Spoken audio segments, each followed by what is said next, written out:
Hola a todos, sean bienvenidos a el Pluto Podcast de nuevo. Acá el día de hoy estaremos con un tema súper interesante y con dos invitados también muy interesantes, hablando sobre el bien común.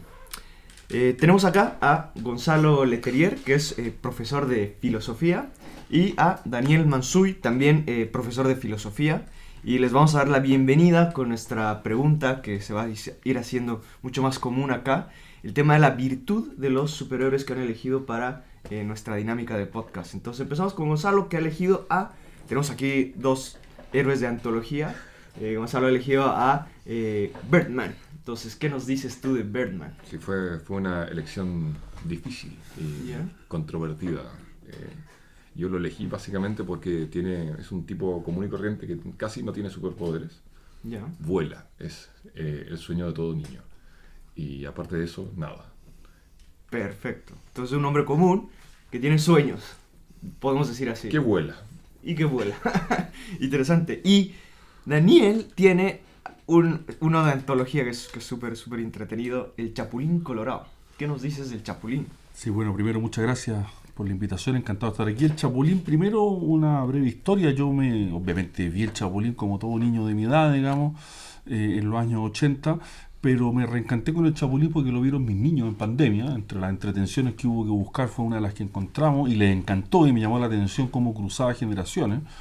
Y nada, Virtud como héroe es parecido a lo que dice Gonzalo porque en un sentido se equivoca mucho. Es un héroe muy torpe, muy tonto a veces, digamos, pero que sigue siendo tan querible, ¿no? Es como un anti-superhéroe en algún sentido, ¿no? Así que me gusta mucho el Chapulín, digamos, y creo que vale la pena seguirlo viendo, digamos, y en YouTube uno se encuentra con decenas y decenas de capítulos. Sí, Chespirito realmente vale la pena como fenómeno latinoamericano. Exacto, además, así que muy bien. Entonces seguimos ahí con nuestra idea de los héroes, digamos, las virtudes, cosas que nos pueden inspirar, cosas que podemos seguir, digamos, recuperando esa figura del heroísmo en nuestras vidas y de cómo las virtudes pueden formarnos como personas.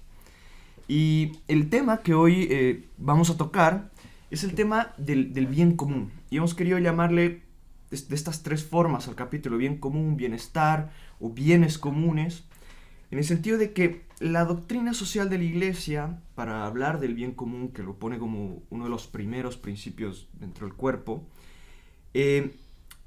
acepta primero una premisa: el ser humano vive en sociedad, y de esta sociedad, de este conjunto, de estas interrelaciones, nace esta idea de bien común, ¿no? No quiero entrar a más detalle para dejarles el espacio a ustedes, pero este bien común o estos bienes comunes se pueden entender de diversas formas, ¿no? Esa es la discusión, digamos, una discusión que viene desde los clásicos, digamos, de cómo lo determinamos, cómo lo definimos, y se lo puede definir, por ejemplo, como la doctrina social de la Iglesia, que digamos que es una definición bien compleja, que dice, es el conjunto de condiciones de la vida social que hacen posible a las asociaciones y a cada uno de sus miembros el logro más pleno y más fácil de la propia perfección. Esto dice la doctrina tomando de la Gaudium et Spes, del Concilio Vaticano II. Pero, ¿qué podemos entender desde su mirada por el bien común? ¿Es posible darle una definición? Ustedes, desde la doctrina, igual le podrían dar una definición. Empezamos contigo, Mansuy. Sí, me gustó escuchar a Gonzalo antes, pero en fin, yo alguna vez era ayudante de un curso de la universidad que se llamaba Orden Social y me tocó dar una clase en la que di una definición del bien común y el profesor se enteró que lo había definido, profesor a quien quiero mucho, por lo demás con quien sigo trabajando, y el profesor se anduvo indignando conmigo porque di una definición que no le gustó. Yo creo que tampoco le gustó mucho que ni siquiera que lo definiera de modo muy preciso, ¿no? Y no se me olvidó nunca que hay un problema con la definición, porque al fijarlo mucho puede dar la idea de que es algo más bien estático, de que algo es algo a lo cual uno puede llegar un día y sentirse tranquilo. Y yo creo que más vale entenderlo como una especie de horizonte, como un horizonte que brinda sentido, como algo hacia lo cual tenemos que tender, ¿no? Una estructura teleológica, como lo dice la misma noción de bien en la tradición clásica, ¿no? Y me parece que es una manera correcta esa de aproximarse a esto. Ahora, me parece interesante lo que dices también porque esto tiene como una condición, ¿no? Como una condición previa para comprenderlo en las circunstancias actuales y en la cultura contemporánea, que tiene que ver con el hecho de la palabra bien es muy importante, pero la palabra común también es muy importante. no es que sea más importante que la palabra bien, pero qué tipo de bien es y qué entendemos por bien común, qué entendemos por bienes compartidos. Y la pregunta previa, a mi juicio, es si es que todavía en la cultura contemporánea es posible hablar de bienes compartidos y de bienes efectivamente comunes, ¿no? Es como una pregunta previa, incluso antes de definir el bien común, es: ¿tenemos las categorías en la cultura contemporánea para hablar todavía de bienes comunes? Y si no, ¿cómo la podríamos rehabilitar? Me parece que es como una pregunta previa que está en el origen de este problema, ¿no? Porque muchos datos, muchas categorías, muchos conceptos dominantes en el mundo moderno son más bien reticentes al mismo concepto de bienes comunes y bienes compartidos, ¿no? Pienso un artículo muy importante de Charles Taylor que se llama La irreductibilidad de los bienes sociales, ¿no? Donde intenta discutir, intenta probar o intenta sugerir que deberíamos volver a pensar este problema, ¿no? Hay bienes sociales que son irreductiblemente sociales y desde ahí solamente se podría empezar a pensar algo así como el bien común. A propósito de lo que decías al principio, tenía una profesora hablando del bien común, me dijo: bueno, es que creo que la iglesia, eso en confianza, ¿no? Se equivoca un poco al plantear el bien común. ¿No? Porque, ¿qué es el bien común? No, es muy difícil definirlo. Pero Gonzalo, te escuchamos ahora a ti. Bueno, efectivamente el concepto es problemático, pero yo creo que porque carga con el lastre de muchas discusiones. Es un tema clásico que se ha planteado en muchos contextos distintos. Cada uno lo ha tratado de utilizar para llevar agua a su propio molino, y eso le ha ido adosando infinitas capas, digamos. Claro, que no tiene mucho que ver con el sentido original. Yo creo que hay dos o tres ideas, dos o tres características que son, digamos, en la tradición desde la cual plantea el problema la doctrina social de la Iglesia son bastante claras, son bastante sencillas y que dan un buen punto de partida. En primer lugar, está lo que dices tú. El bien común político no es distinto del bien de la persona. Eso, y entonces eso inmediatamente me plantea el problema, me resitúa el problema en una perspectiva que no es simplemente política y por lo tanto relativa a las condiciones contingentes de la vida social actual y a las condiciones del debate actual, sino que es más bien antropológica. Finalmente, el problema del bien común es exactamente el mismo que el problema del bien humano, es simplemente una formalidad distinta, una perspectiva distinta respecto del mismo problema. El bien común es el bien de la persona, pero considerada no de modo individual, sino de modo social. Y eso ya permite añadir muchos matices. Uno de ellos creo que el principal es el que dice, el que señalaba Daniel. El bien de las personas, el bien del viviente es vivir, ¿sí? El bien humano no es una meta a la cual se llega, sino un modo de vida, lo cual ya despeja muchas falsas perspectivas y muchas falsas discusiones, porque significa que el problema el problema del bien común no tiene que plantearse desde la perspectiva de un grupo iluminado que conoce cuál es la meta a la cual todos nosotros tenemos que movernos, llegado a la cual se acaba la historia, digamos, y se instaura el paraíso terrenal, digamos. Es una lógica completamente distinta a la lógica ideológica que ha sido tan frecuente y tan trágica en la historia de la humanidad. No se trata entonces de que hay un grupo privilegiado que conoce hacia dónde deberíamos dirigirnos, sino que más bien permite plantear la pregunta en sentido inverso, y aquí también haciéndonos cargo del problema contemporáneo, que yo creo que es el fundamental. Estoy de acuerdo en eso con Daniel, de cómo es posible seguir hablando hoy de bien común. Claro, si uno pretende plantear el problema del bien común desde la perspectiva de una meta ideal a la cual deberíamos movernos, es absolutamente imposible en una sociedad cuyo pluralismo es un dato, ¿sí? No hay visiones compartidas sobre la meta a la cual debemos dirigirnos. Pero la vida social es un hecho.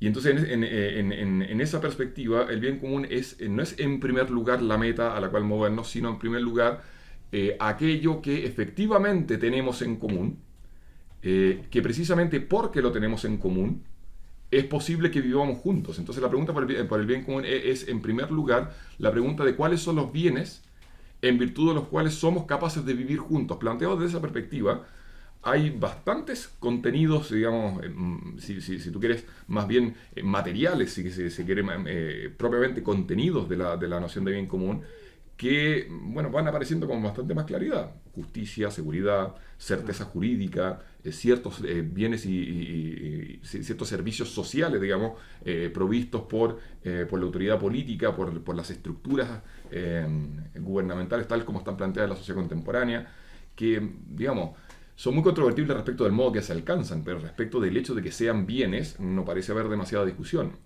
El punto es bien importante porque yo creo que permite recuperar algo que está bastante ausente, respecto a lo cual Daniel sabe mucho más que yo, que es el carácter rigurosamente político de la discusión política, que no se refiere tanto a fines, sino que se refiere más bien a los medios más adecuados o menos adecuados para alcanzar esos fines. Es bien interesante, bien denso, y van saliendo como los elementos que queremos ir desglosando acá, como que el historicismo de esta realidad del bien común, digamos, si es que es un fin, si es que son medios, si es que están, cómo se los puede plantear. El primer elemento al que quiero entrar es que, y ya más o menos lo han dicho, es que por lo menos la doctrina social de la Iglesia parece atacar al bien común desde dos perspectivas, que como toda buena teoría tiene sus paradojas. Desde la idea del bien común como un bien, como algo, como un aspecto moral de la sociedad, digamos, porque lo va señalando así, y dice, ¿no? Así como las personas buscan el bien, dice, ¿no? Como buscan su bien, buscan el bien, las sociedades también buscan su bien, o buscan el bien, ¿no? Pero también aborda el otro aspecto, desde, por ejemplo, León XIII, diciendo que este bien tiene un aspecto material, como decía un poco Gonzalo también, ¿no? Es decir, que existen un conjunto de bienes que son comunes, pero materiales. Y se refiere a esto incluso diciendo que una de las grandes dramas de nuestra sociedad hoy es que unos tienen muchísimo, ¿no? Y otros tienen muy poco, y que existe una gran brecha, que es una cosa que va denunciando la sociedad. Entonces, ¿cómo entendemos esta relación de bien común entre lo moral y lo material? ¿Cómo nos podrían decir ustedes que se puede entender esto? Y cómo se puede solucionar, digamos, esta paradoja. ¿Hay que apuntar a los dos? ¿Son las dos cosas o solo es una de las? Sí, no, yo solo tengo preguntas también, solamente por decirlo así, interesante esa primera parte que mencionaste, porque uno lo puede remitir al comienzo de la ética de Aristóteles y la política de Aristóteles. No tengo el texto exacto en la cabeza, pero la ética parte diciendo que toda acción y toda elección remiten a un fin, y la política parte afirmando lo mismo respecto de la polis. Toda comunidad tiende a un fin, ¿no? Entonces la estructura de que, bueno, así como las acciones de las personas están orientadas por un fin, bueno, uno podría pensar que las comunidades también. Ahora, la segunda parte de lo que dice es interesante, porque entre Aristóteles y nosotros pasa algo, ¿no? Que es la formación del Estado. Entonces, esto es bien interesante porque en Aristóteles esto se le aparece como algo completamente natural. Bueno, los grupos de personas buscan fines, como uno podría pensarlo en términos muy simples, esto es más complicado, ¿no? Pero para esquematizar, ¿no? Un grupo de amigos que está, digamos, haciendo un asado, digamos, busca un fin, digamos, que el compartir juntos y comer un buen pedazo de carne, por ejemplo, ¿no? Y es algo que se puede dar espontáneamente y de modo muy natural, por decirlo así, o sea, cuyas mediaciones están muy internalizadas en esa mecánica comunitaria, por decirlo así. Esto es lo que ocurre en un grupo de amigos, bueno, para qué decir en una familia, ¿no? No vamos a contar aquí la historia de toda la modernidad, ¿no? Pero en fin, por una serie de problemas, revolución industrial, formación de naciones, digamos, surge el Estado, ¿no? Y el Estado surge como gran mediador, como aparato, digamos, como aparato soberano que funge de gran mediador de los diversos intereses y los diversos conflictos sociales. Y el problema cuando hay Estado se formula de un modo muy distinto, y por tanto cuando surge la doctrina social de la Iglesia, surge en parte para responder a preguntas que los autores clásicos, ya hasta medievales, no se habían hecho nunca, porque no había estado nunca formulado de ese modo, ¿no?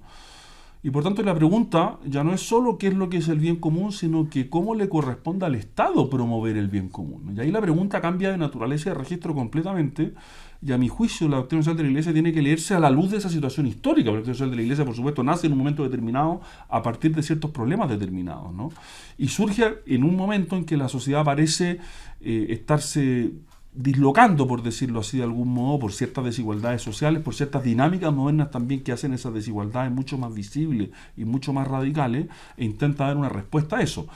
Una respuesta que tiene sus propios problemas, no porque la doctrina social tenga problemas, que también puede tenerlo, ¿no? Sino porque la modernidad tiene sus propias aporías, ¿no? Y una de esas es, bueno, ¿qué es lo que hacemos con este instrumento del Estado y cómo dialoga este instrumento del Estado con el bien común, ¿no? Que es una pregunta muy difícil, digamos. ¿Cuál es el fin del Estado? ¿Por qué surge el Estado? ¿Y en qué medida puede efectivamente promover el bien común? ¿Y bajo qué condiciones podría hacerlo, ¿no? Perdón por llevarlo incluso más lejos. Hoy día, en minutos en que el Estado Nacional mismo está en crisis, digamos, crisis de legitimidad, de representatividad, de muchas cosas, uno se puede preguntar, bueno, y si no el Estado, ¿quién también, no? Claro. De hecho, los documentos de magisterio son muy reticentes a utilizar el lenguaje del Estado, ¿sí? Claro. Y en general siguen remitiendo más bien a una tradición filosófica que como tradición es anterior al surgimiento del Estado. El lenguaje en el que está planteado, digamos, es precisamente esa estructura teleológica típicamente aristotélica, y el esfuerzo es permanentemente hacer dialogar esa tradición con la situación, con el contexto contemporáneo, en el entendido de que lo que se está haciendo, la doctrina social de la Iglesia se entiende a sí misma como la parte del magisterio, la parte de la teología más próxima a la razón natural. Y entonces lo que afirma la Iglesia en materia social son cosas que en principio son bastante accesibles a cualquier persona, o así son presentadas como algo que debería ser bastante accesible a cualquier persona de buena voluntad. Y es lo que aparece en todos los encabezados de los documentos de la Iglesia respecto de doctrina social. Los documentos de la Iglesia en general se dirigen a los fieles. Los documentos en materia social se refieren a todos los hombres de buena voluntad. Y en ese esquema, el registro en el que se habla es precisamente el de podríamos decir, una especie de metafísica social implícita, que precisamente en cuanto es metafísica, en cuanto es filosofía, tiene una cierta trascendencia respecto de la situación y del contexto particular de la historia. No respecto a los problemas, pero sí respecto a la estructura. Entonces, en ese sentido, respondiendo a la pregunta que tú planteabas al comienzo, yo creo que hay una distinción que sí se puede seguir haciendo, de niveles, digamos, en el bien común. Así como el primer bien del viviente es vivir, pero su perfección es vivir bien, así también la doctrina social de la Iglesia reconoce en el bien común un primer grado, podríamos decir, que consiste en la suficiencia material, que es un poco lo mismo que a uno le pasa en su vida cotidiana, digamos, primero vivir, digamos, primero las urgencias, y después en la medida en que esas urgencias más o menos quedan satisfechas, se plantea más explícitamente un problema que estaba antes, digamos, pero que no era la materia de reflexión primaria, que tiene que ver más bien con las condiciones de la vida buena. Entonces, en ese sentido uno podría decir formalmente, propiamente, el bien común político sigue consistiendo en la virtud de los ciudadanos, en una virtud de los ciudadanos que consiste precisamente en una vida compartida, no tanto porque queramos las mismas cosas, sino porque nos encontramos viviendo juntos, y eso exige ciertos acuerdos respecto del modo de vivir, pero su sustrato básico tiene que ver con la suficiencia de medios materiales que permitan esa vida común. Y es en ese contexto entonces que es un problema el problema de la distribución de la riqueza o la excesiva desigualdad, porque en el fondo el problema que aparece allí es cuán común es efectivamente esta vida que estamos teniendo.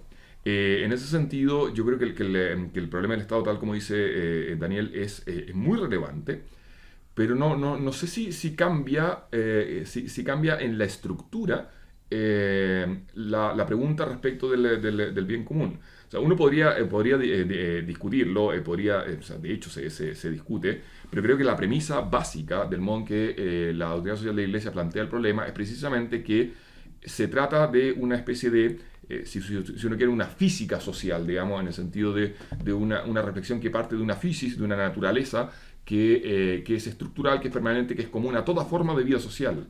Y a partir de eso que es común es que se pueden hacer y que es necesario, digamos, hacer las distinciones y las adecuaciones al contexto contemporáneo. Ahora, han hecho la antesala una gran pregunta que quería hacer, que es justamente esta cuestión de la modernidad, del Estado, los signos de los tiempos, digamos, cómo la Iglesia atiende estos signos de los tiempos, porque cuando uno lee, digamos, el catecismo, la doctrina social de la Iglesia, se encuentra con, digamos, entendidos desde el punto de vista que ustedes lo dicen, con estas controvertidas afirmaciones. Por ejemplo, dice, ciertamente corresponde a la autoridad decidir en nombre del bien común entre los diversos intereses particulares, pero debe facilitar a cada uno lo que necesita para llevar una vida enteramente humana: alimento, vestido, salud, trabajo, educación. Entonces, desde aquí, la doctrina social de la Iglesia ya está reconociendo este rol, digamos. Primero, lo que decía Daniel, una cuestión moderna, que es la existencia del Estado, y el Estado como el gran dirimidor, digamos, del bien común, y el que tiene que garantizarse de que existe y de que esté bien distribuido, digamos, ¿no? Entonces, no podría ser una precisión. El texto dice autoridad política. Autoridad política, y luego dice, corresponde al Estado defender y promover al bien común de la sociedad. No se pueden citar textos de esta materia delante de Gonzalo, sin ser extraordinariamente preciso, por eso yo no me he arriesgado nada en esa materia. No, pero dice después, dice, corresponde al Estado defender y promover el bien común de la sociedad civil, de los ciudadanos y de las instituciones intermedias. Y probablemente el texto original es res publica. Puede ser, claro, porque yo he tomado claro. Que está traducido como estaba al español en ciertas versiones. En general se traduce, pero es lo que decíamos hace un minuto. El magisterio de la Iglesia se ha resistido a utilizar la terminología propia del Estado. Yeah. Yo creo que en buena medida precisamente por esto, porque no estamos haciendo ciencias sociales. Uh-huh. Estamos en una perspectiva que es anterior, y precisamente de allí la crítica que se le suele hacer a la doctrina social de la Iglesia, que de otra manera es precisamente su fortaleza. No está planteando soluciones técnicas. Uh-huh. Soluciones técnicas que, precisamente en cuanto son técnicas, tienen que ser relativas a un contexto particular. Y entonces que implicarían el entrar en la lógica de la teoría del Estado. Claro. Porque intenta siempre dar un paso atrás. Digamos. En otros momentos no habla de Estado, sino habla de la comunidad política. Sí. O sea, dice, la comunidad política es la que tiene que dirimir, de ahí surge la autoridad, digamos. Entonces, Gonzalo, para estar claros, tú sí estás de acuerdo como que esta parte de la doctrina social hace referencia a esta situación, digamos, como vamos a decir, metafísica, como transhistórica, digamos, de unos conceptos que son universales. A ver, la perspectiva de la Iglesia es siempre una perspectiva teológica. Uh-huh. ¿Sí? El problema del bien común político aparece en orden a la salvación de las almas. Ese es el contexto básico, digamos. Y es en esa lógica que es necesario para la vida de personas cuyo destino es el cielo, pero que viven acá, que es necesario plantear las condiciones de justicia propias de la vida social. Y va a ser esa siempre la perspectiva. Por eso se trata de problemas contingentes, pero de categorías que no lo son. Claro. Ahora, Daniel, tú hablabas más de esta realidad moderna, porque pareciera que la Iglesia, desde la Rerum Novarum, porque justamente es la Rerum Novarum sobre esa mirada de la modernidad, ha planteado la doctrina social de la Iglesia, y verdaderamente parecería que es como una respuesta a la modernidad, esta doctrina social de la Iglesia, el Concilio Vaticano II. Tú sí estarías viendo que la Iglesia entiende como Estado, este Estado temporal, digamos, que es esta realidad política actual, moderna, que está tratando de solucionar la Iglesia. Sí, mira, no estoy de desacuerdo con lo que dice Gonzalo, es simplemente que naturalmente tiene que ir un paso más atrás, naturalmente que no puede estar atado a una coyuntura histórica. Uno escribe, no sé, hay que escribir paper en revistas, ¿no? Pero cuando uno escribe, me imagino los papas y las personas que lo ayudan, uno está escribiendo arriba una institución que tiene 2000 años y por tanto uno no puede atarse a una realidad histórica aunque tenga 500 años, porque eso resulta que es un periodo de tiempo largo, pero acotado en la historia de la Iglesia, así que eso está bien, y yo creo que es así, ¿no? Ahora, al mismo tiempo, y aquí está, como decía Gonzalo, toda la riqueza y toda la ambigüedad, naturalmente que las reflexiones quieren orientar la vida de los cristianos y de las personas de buena voluntad en una realidad histórica, y por tanto tiene que navegar entre conceptos que no pueden estar atados a unas cosas históricas muy eventualmente transitorias, y el hecho de tratar de orientar efectivamente a personas de buena voluntad, pero que están en una realidad histórica concreta, ¿no? Y en ese sentido, cuando se dice que la autoridad política, por ejemplo, tiene una función redistributiva, bueno, es algo que un clásico habría tenido más dificultades para decir, porque eso es una función propia del Estado moderno, es una función menos evidente de la autoridad política premoderna o del Estado premoderno, lo digo entre comillas, porque es un concepto que no, por supuesto, contradictorio en sí mismo, porque yo creo que el Estado es una realidad moderna, ¿no? incluso lo que uno podría llamar lo más cercano al Estado en el mundo clásico, digamos, sería el protoestado romano, me parece que tampoco tiene funciones redistributivas, ¿no? Entonces, ¿por qué se produce eso? Bueno, porque resulta que la misma sociedad, para emplear un término que le gusta mucho a los sociólogos, ¿no? La sociedad moderna se caracteriza por la diferenciación, ¿no? La diferenciación funcional que le llaman, ¿no? Y se diferencia de tal modo que la sociedad misma ya no es capaz de resolver sus propios problemas internamente, y por eso tenemos una estructura estatal, digamos, que intenta resolverlos, ¿no? Y yo creo que esa pregunta subsiste en qué medida al Estado le corresponde esto. Yo creo que las condiciones modernas, sin duda que sí, no tengo ninguna duda con eso, pero al mismo tiempo eso sugiere una serie de otros problemas, ¿no? Porque el Estado también es una herramienta que tiene sus propias dificultades, ¿no? Esto no quiere decir, por favor, insisto, que la doctrina social de la Iglesia se esté casando con estos conceptos. El punto es que a nosotros, a las personas a las cuales nos está hablando la doctrina social de la Iglesia, que tenemos que orientarnos o tratar de orientarnos efectivamente por eso, sí tenemos que hacer esa mediación para ver qué es lo que significa esto, sin querer, por supuesto, dar nunca la interpretación correcta, porque como dice Gonzalo, aquí no se deduce una técnica y cada cual tendrá su propia opinión y pueden ser divergentes en materias contingentes y concretas, pero como quiere la doctrina social de la Iglesia iluminar la realidad concreta, me parece inevitable hacer la reflexión de qué significa esto respecto del Estado, ¿no? Y qué funciones le estamos atribuyendo al Estado y qué se sigue de ahí, o qué se puede al menos seguir de ahí respecto de lo que el Estado tiene que hacer, porque eso a su vez tiene una serie de problemas que yo entiendo que la doctrina social de la Iglesia no entra en esos problemas, pero para nosotros lectores, digamos, es un poco inevitable hacernos ese tipo de preguntas, al menos para mí como lector, digamos. En ese sentido, está, digamos, como que en debate, digamos, si es que no lo vamos a llamar Estado, pero si la comunidad política es la responsable de crear, administrar y distribuir esos bienes. Yo creo que ese problema está, digamos, es bastante circular el problema que plantea Daniel, porque finalmente el desafío que nosotros tenemos ante la realidad del Estado en buena medida es relativo, en el fondo consiste en la pregunta de cómo hacernos cargo de problemas que en gran parte genera la misma estructura estatal.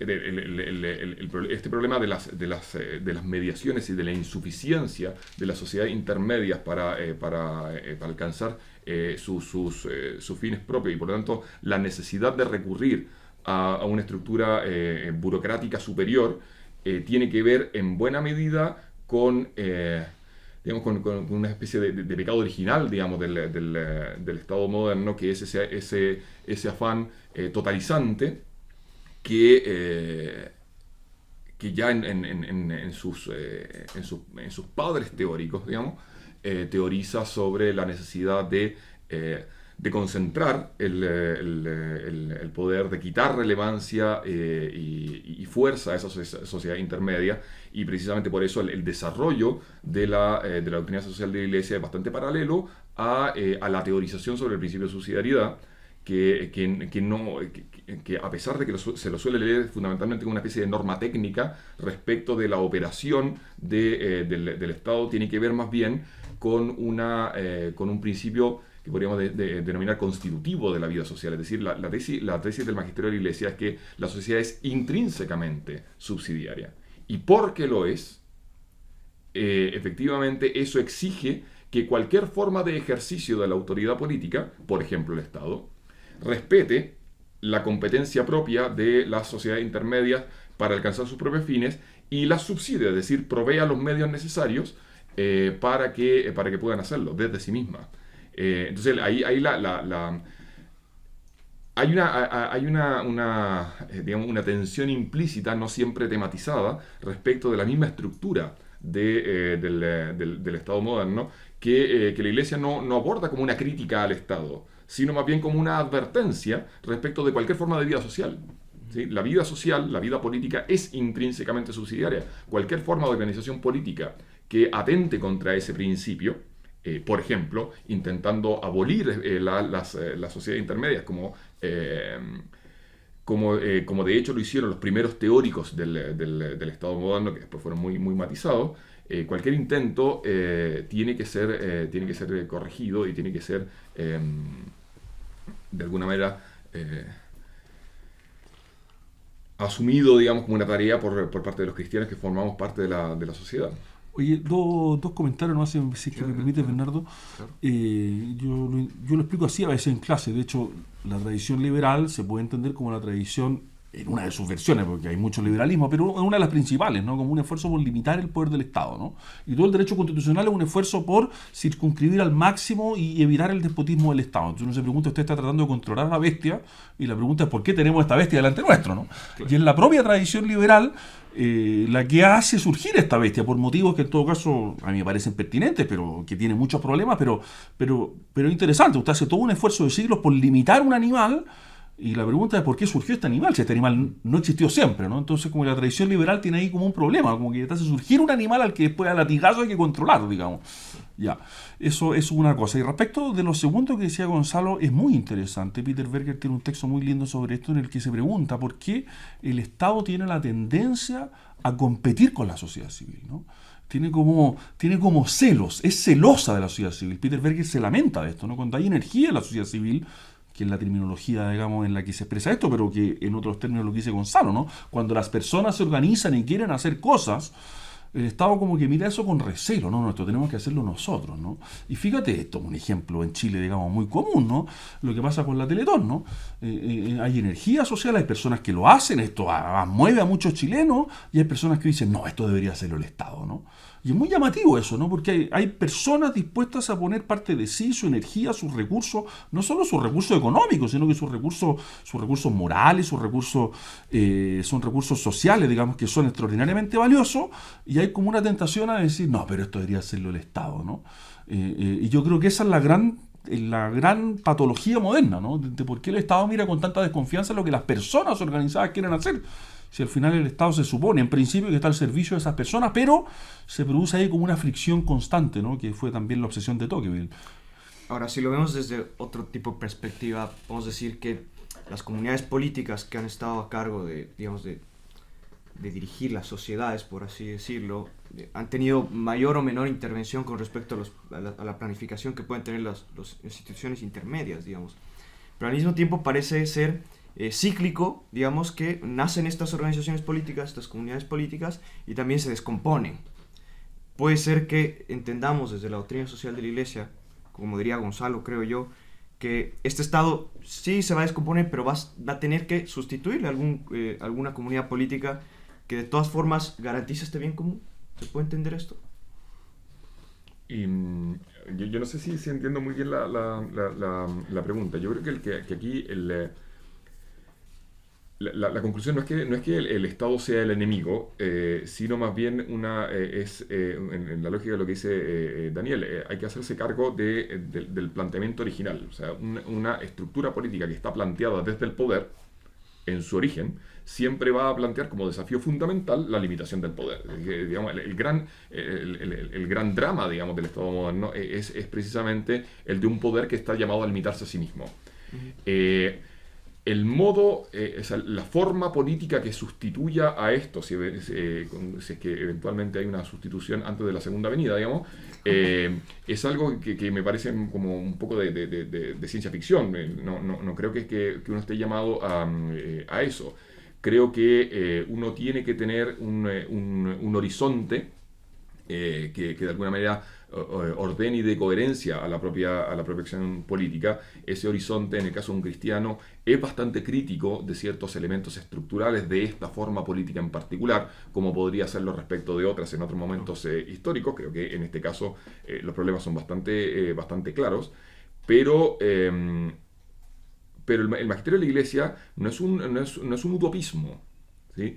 Es decir, no propone ninguna forma política que por su propia estructura sea capaz de garantizar o asegurar el bien común político. Al contrario, es bastante crítica de eso, porque de hecho su punto de partida es precisamente la imposibilidad de que una forma política temporal resuelva el problema radical de la vida práctica, individual y social, que es en el fondo el problema del pecado original.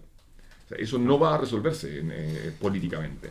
Claro, y es muy interesante cómo se aleja así y formula una alternativa en sus términos y en su perspectiva, digamos, que es teológica y que es sobrenatural en último término, sin ninguna duda, Pero a diferencia de la política clásica, toda la política moderna, con excepción de Maquiavelo probablemente, efectivamente buscan dar con un método, buscan dar con una solución que nos permita neutralizar todas las dificultades sociales, ¿no? Y hay como un sueño ahí, que esto por supuesto se combina con el historicismo propio, que también, digamos, es una mala lectura del propio dogma cristiano, perdón, pero la política moderna está obsesionada con esto, ¿no? Con dar con un modo de resolver el problema político de una vez y para siempre, ¿no? Y de eso la doctrina social de la Iglesia toma muchísima distancia, ¿no? Porque si tú tienes, esto es importante, si tú tienes esa expectativa, vas a estar siempre frustrado, digamos, y la realidad siempre te va a parecer algo que está mal, digamos, que hay algo que hay que resolver como de raíz, ¿no? Y yo creo que una de las cosas valiosas es siempre tomar la realidad por aquello que tiene de bueno, digamos, y eso es muy importante, ¿no? Y por tanto tratar de mejorar lo que tenemos, pero esto no está todo mal, ni no está siempre todo mal, ni lo vamos a resolver completamente en este mundo, ¿no? Ahora, en esa lógica, fíjate, al final hay como dos alternativas que, digamos, que uno podría decir estructuran buena parte del debate implícitamente, digamos, a veces explícitamente, de la modernidad. Finalmente, si la salvación definitiva, si la solución definitiva al problema político, que tiene mucho que ver con el problema del mal, no tiene su causa, no tiene su principio en Dios, yo tengo dos alternativas. O esa solución definitiva, la causa del hombre, y es como la línea del utopismo ideológico, o bien tengo que buscar algún modo de hacer fisiológico, de metabolizar el mal, y de transformarlo en ocasión para el bien, de transformarlo en motor del progreso, de transformarlo, o por último, en una especie de realidad inevitable a la cual hay que resignarse y con la cual hay que acostumbrarse a vivir. Y uno podría identificar, digamos, familias en la reflexión política de la modernidad que o en la línea del utopismo prometen el cielo en la tierra, o bien en la línea del liberalismo más bien kantiano, si uno quiere, convierten los vicios privados en virtudes públicas.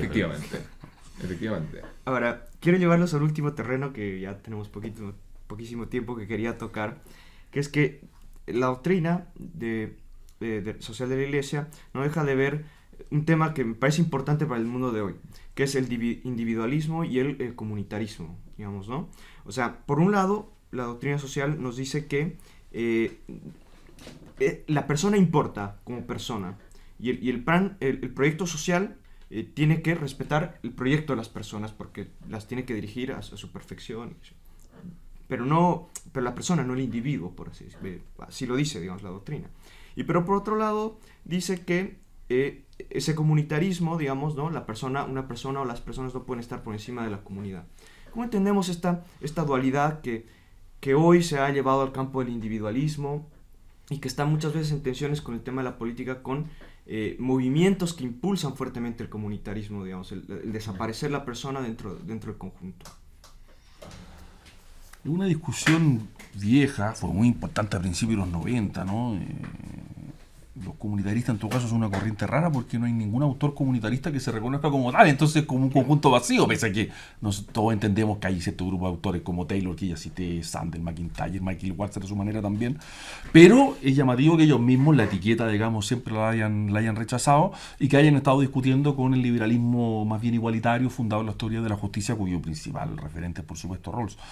Y una discusión, por decirlo así como tú la formulas, en todo caso, que puede, no necesariamente, pero que puede terminar rápido en círculos un poco vanos, ¿no? Porque claro, ¿qué es primero, la persona o la sociedad? Bueno, no hay personas sin sociedad, digamos, y al mismo tiempo el fin de la sociedad, digamos, sobre todo en el contexto que estamos conversando aquí, es la salvación de la persona, digamos, y por tanto esas dos cosas se requieren recíprocamente, digamos, y yo no sé cuán fructífera una discusión que no es capaz de reconocer que esa dualidad permanece y permanece porque está bien que permanezca, digamos, porque ni el individuo ni la persona puede ser subsumida total y completamente en la comunidad, porque eso termina, digamos, en patologías que hemos conocido en el siglo XX, ni se puede comprender al individuo, por supuesto, fuera de la sociedad por una cosa tan elemental que es la que dice Aristóteles en la misma política, digamos, que todos venimos de una sociedad de dos, digamos, donde hay una persona y siempre tres, digamos, no, y eso ya tiene una serie de consecuencias, digamos, que hoy día están un poco olvidadas, ¿no? Eso es lo que se me ocurre así como muy, muy rápidamente.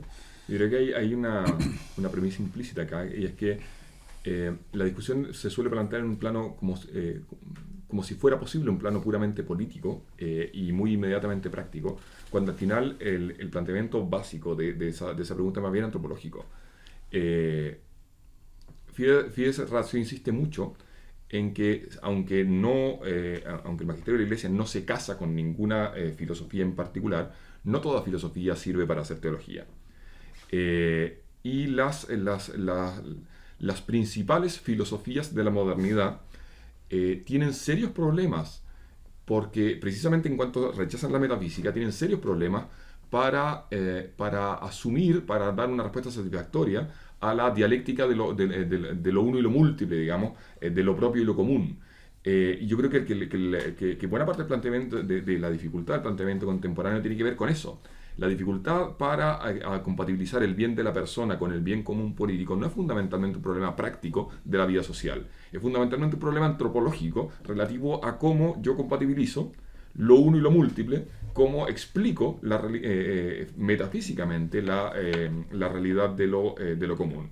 Porque solamente una vez que yo haya logrado dar una respuesta mínimamente satisfactoria a la noción de común, es decir, algo que simultáneamente pertenece a uno y a muchos, y que pertenece a uno en cuanto participa de esos muchos, es decir, en últimos términos, la noción de participación, solamente en esa medida va a ser posible el superar esa dialéctica, formulando con un sentido, con un sentido que vaya más allá del mero juego de palabras, la tesis fundamental de la doctrina social de la Iglesia en esta materia, y que es aquella de la cual partimos finalmente, de que el bien de la persona es un bien común.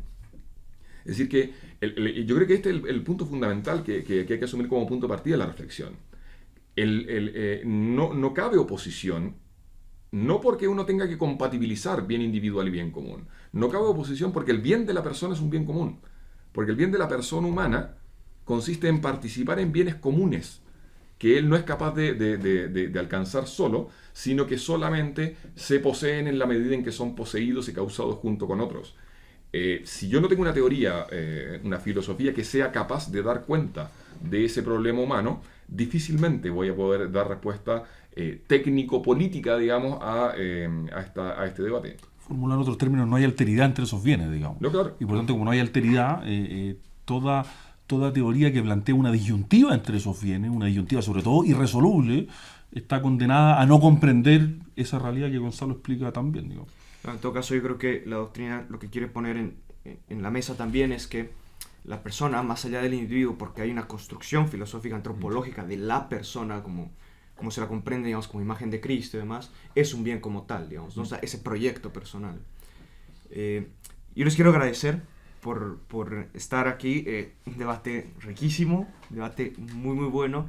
Estamos muy felices de poder conversar con mentes tan brillantes que se comprometen con estos temas y que les gusta debatirlos y que podamos hacerlo llegar a mucha gente. Una pequeña reflexión de parte de cada uno les pido para la gente que nos ve sobre el bien común, sobre la doctrina social de la Iglesia que quieran hacerles llegar.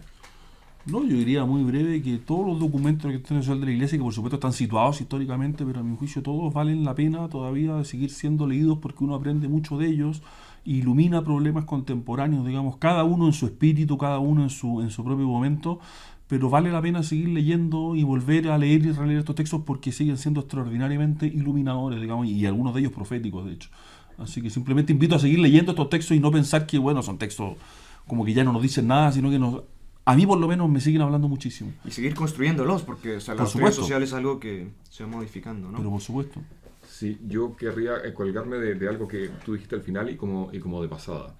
Y es que al final lo esencial del bien común político es la persona.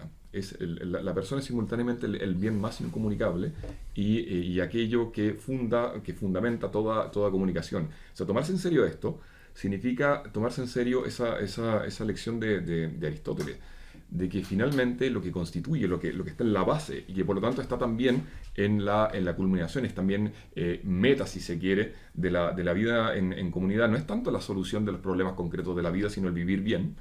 Y el vivir bien de la persona es vivir con otras personas. O sea, el bien común político es la amistad. Es la amistad. En la medida en que seamos amigos, digamos, se resuelve todo el problema.